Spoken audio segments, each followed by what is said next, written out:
The SU-35 is one of the most formidable aircraft out there. Like all flankers, it can carry a lot of weapons, and it's got its super maneuverability, thrust vectoring, so it's really challenging in a merge. But the weapons it can carry also have like high capability weapons. So I got Flatboi against me in the SU-35, and he carries two R-37Ms, which is those big hypersonic missiles. And I'm gonna try to use...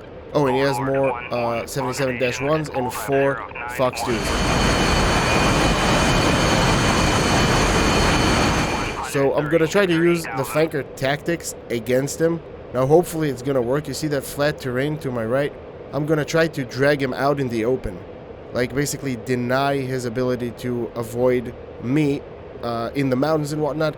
I'm gonna try to drag him out in the open, which actually gonna help him with defeating those hypersonic missiles. He already has me spiked, by the way. I got him on radar. I'm gonna shoot an MRAM just so he will have something to defend from. That missile is already shot at me.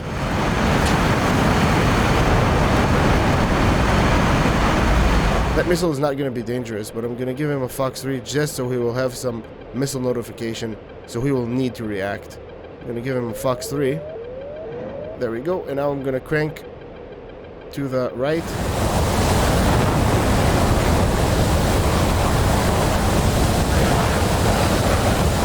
While using that flat terrain underneath, going fully cold for that missile, I'm going to bleed the energy of that missile. Even though it can fly really fast for really long durations of time, I'm gonna recommit by using all of the altitude that I can get. I'm trying to make him disoriented. Now granted, by doing that, I can make myself disoriented as well. I broke the lock, so I'm gonna go fully cold. While going lower, you'll be in thicker air, thicker density air, so the missile will have more drag to cut through. And by using that, I'm going to turn a little bit to the sides just to bleed the energy of that missile, and then I'm going to recommit while using altitude.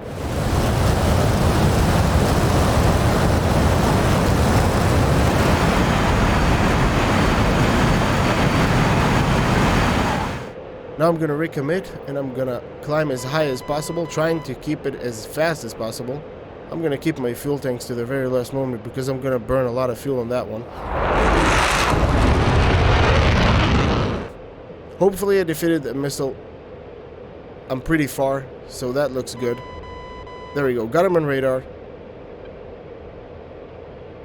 Now I'm just gonna push him defensive. Those missiles are not intended to hit. It's just to push him defensive so we will be lower. In the next recommit... Oh, he already have a missile out of me.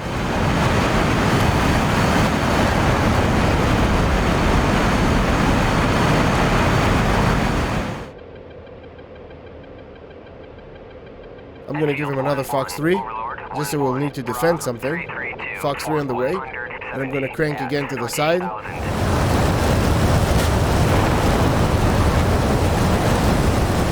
I'm going to try to make this missile as dangerous as possible, but I don't think it will.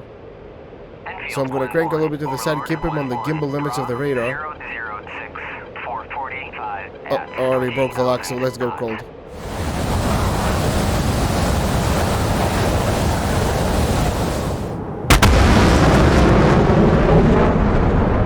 Now the priority is to defeat that missile.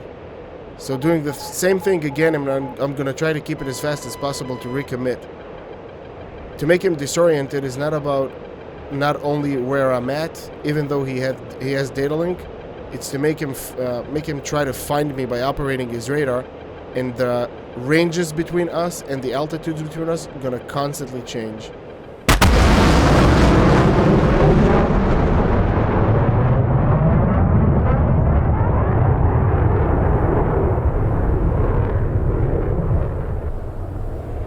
I'm just gonna trust my instinct here. I think I defeated that missile, and that missile has no energy, so I'm gonna recommit. By the way, I suspect he already used all his long-range Fox 3s, those R37s. I would use them, right? They will achieve the most range, and they're fairly dangerous at big distance. I'm gonna try to pick him up on radar again, although I don't see him on a RWR. Enfield, Gwen 1, Overlord, Gwen 1. AWACS see him. 012-445 at 10,000. Got him right here, got him locked. Again, gonna try to push him defensive. I want to see his altitude.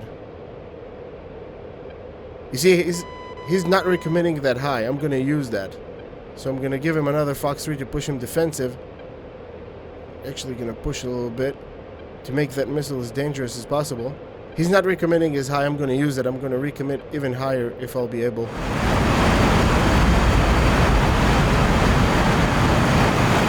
Well, so far I don't get any indication that I'm getting locked by him. So I'm gonna close the distance a little bit more while dragging him out in the open. He's coming towards me. I'm gonna use that. Okay, now he got me locked. And I'm actually getting in a great range.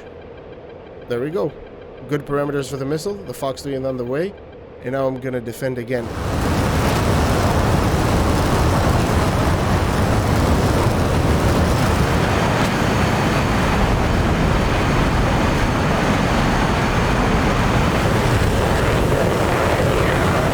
You know what it is? He did use all his R37s.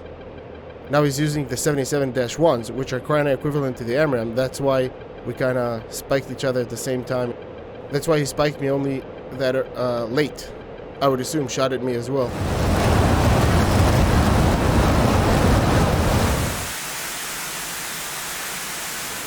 That's actually going to be easier to defeat. Okay, I'm going to trust my instincts again. I'm going to assume that's a 77. So I'm going to drag it low and recommit high. Just a little bit of a turn here, just to bleed the energy of that missile. That's a missile notification right there. And now I'm going to recommit high. That's it. Hopefully the missile will not have the energy. That was far enough. Even though I'm getting the missile notification, the missile should not have the energy.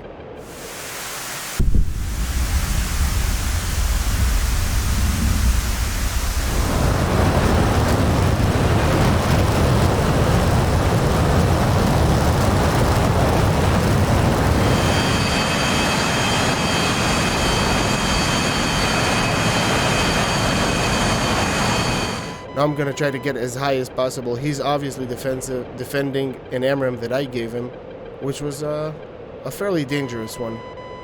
So it's gonna take a while for him to recommit. Now it's about making him a little bit disoriented. Climb high above the clouds. I don't want him to see my contrails. Actually lost him from RWR.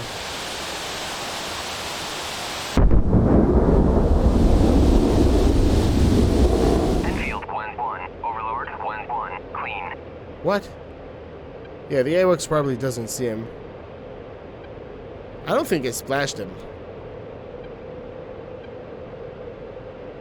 That was a fairly long distance shot. I don't think I splashed him. I'm gonna scan the area until it'll be safe, or until I see a splash site.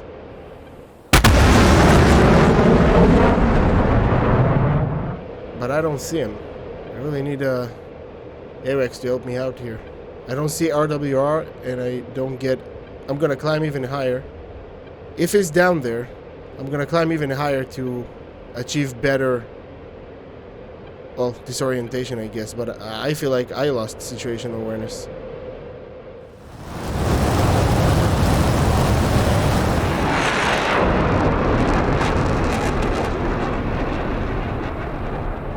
Either way, I'm gonna go to the other side, just so if he's underneath, he will not see me coming from that direction.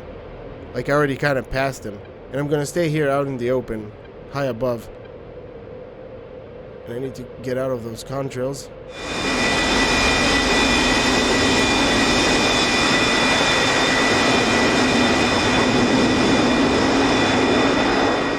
I'm gonna start operating my radar, but it's getting really low. I know I managed to drag him out in the open.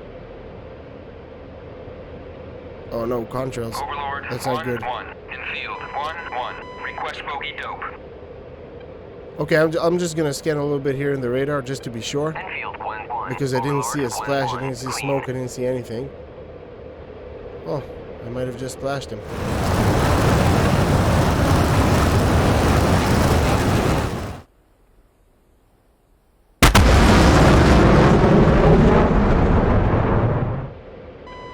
Just keep an eye on those mountains in case he'll pop up. But I'm gonna operate the radar just to be sure that there's nothing underneath here. And I'm kind of changing the flight. You see, I'm flying to the other side, parallel to where we used to recommit. I'm just gonna scan below me, so there's nothing there, and I think we're pretty much okay. I think I got him. Oh, radar contact. Well, I got both of us disoriented. But I got him. I got him locked. Why don't I have a missile authorization? I'm gonna send a missile anyway. Oh, broke the lock. 6 miles. There we go. Fox 3. That should be a great missile. I don't think he's gonna see it coming. AWACS called merged.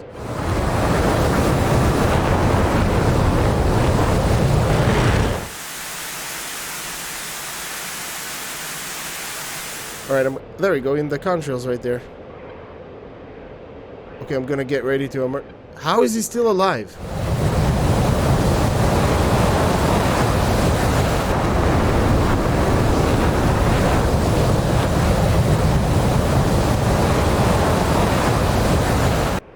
I shot him a Fox 3 at 6 miles. I'm gonna give him a Fox 2. Good tone, Fox 2. Jettison my tanks. Get ready for the merge. Splash, SU-35.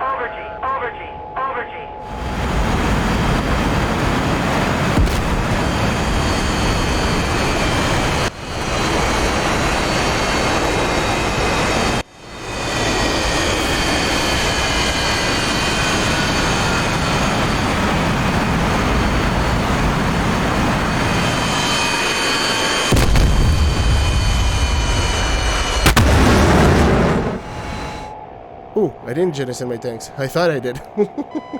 I guess I wasn't in the right angle. Well, I disoriented both of us, I think. What I'm trying to do basically is make it harder to the pilot to understand what is going on. Even though he has AWACS, it's not always helpful. And I don't know why AWACS reported picture clean. I have no idea. Maybe he was notching, I'm not sure. But anyway, it worked. And I kind of disoriented both of us. But yeah, make the pilot work as hard as possible.